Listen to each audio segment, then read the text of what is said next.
want to talk to you about authors whose works I want to complete. So these are all authors I've already read at least 2 books by. I so far really enjoy their stuff, and they have quite a few other works out which I would like to read. So in time I would like to read all the books by this author. I'm honestly not in any rush. This is not like a immediate TBR video. I know I like their stuff. I know it's out there. I will get to it at some point gradually. Some of these authors have books in the double digits, so it's not going to be a super quick process, but I'm also really pleased to know that these authors have quite a few other books out there that I can look forward to reading. When I was making my list, I came up with 12 authors who I'm particularly eager to read the complete works of. These are all authors that, like I said, I've read at least 2 books by and have published at least 5 books. To keep things from getting ridiculously long, however, I'm going to do 6 in this video, and I'll film a second video at some point. The first author I'm going to talk to you about is John Burnside. I own 5 books by John Burnside. I've read 2 of them and he has many more. He's also a poet. I haven't read any of his poetry yet, so this is really only currently a desire to complete all of his novels and short story collections rather than his poetry, but I'm hoping I will like it when I do get around to reading it. The 2 books I've read by John Burnside I've done reviews of, so I'll link them down below, but they are The Dumb House, which I gave 5 out of 5 stars, absolutely loved this, and Glisser, which I gave 4 out of 5 stars.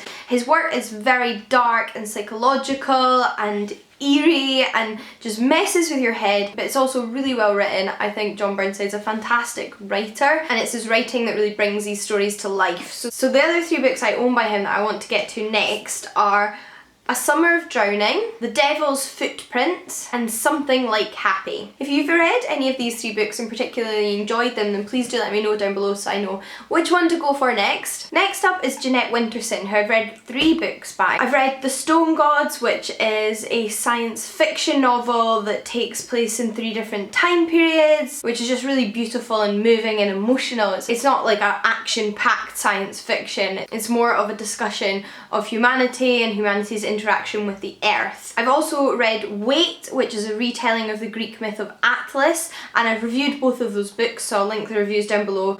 And thirdly, I've read Sexing the Cherry, which is a kind of wacky historical novel set in the time of Cromwell.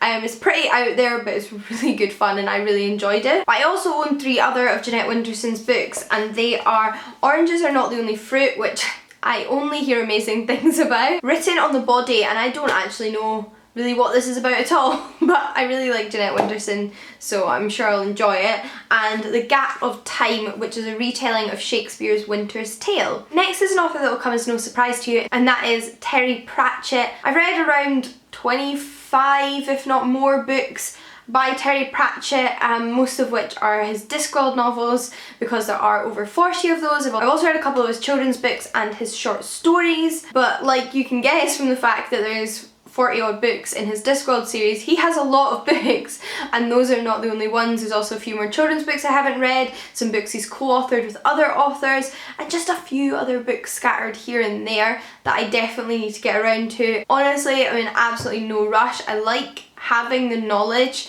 that there are Discworld books I haven't read and that I can get to gradually and slowly, and I don't want to rush through them. I don't want it to be 2018 and have no more Discworld novels, because obviously Terry Pratchett has passed away. There's a finite number. I like knowing that I have books of his still to read, but at the same time that's not really stopping me from gradually reading through them because there are so many. I am definitely not near the end of completing his works yet. I'm obviously not going to show you all the books I own by him because I actually own all of his books, at least all of his adult books, kind of co-owned with my dad, who I think has read them all. Next up is Margaret Atwood, who I've read 5 books by.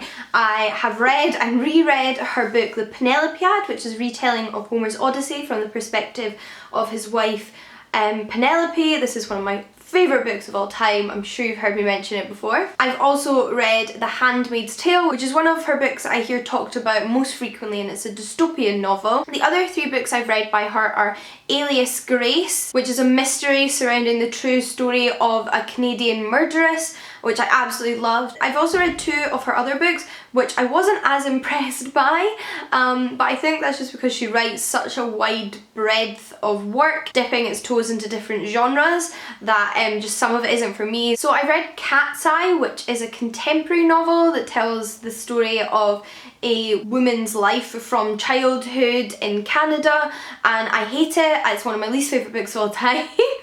But somehow it has not deterred me from reading more Margaret Atwood. And lastly, I've read The Heart Goes Last, which was okay. It was kind of wacky and weird and didn't really remind me of Margaret Atwood in the way that the other 4 books do. I find there's something in all the other 4 books I've read by her that they share with one another that makes me think of Margaret Atwood that The Heart Goes Last just didn't have. I do own 3 other of her books, however, that I'd like to get to, and those are Orcs and Crake, which is a kind of apocalyptic set novel and actually the first in a series. Surfacing, which is a mystery novel about a woman's missing father, I believe. And The Blind Assassin, which is a mystery set in the 1950s, I think. And finally, for this video at least, is Ali Smith. I've read 3 of Ali Smith's works and I own a further 2.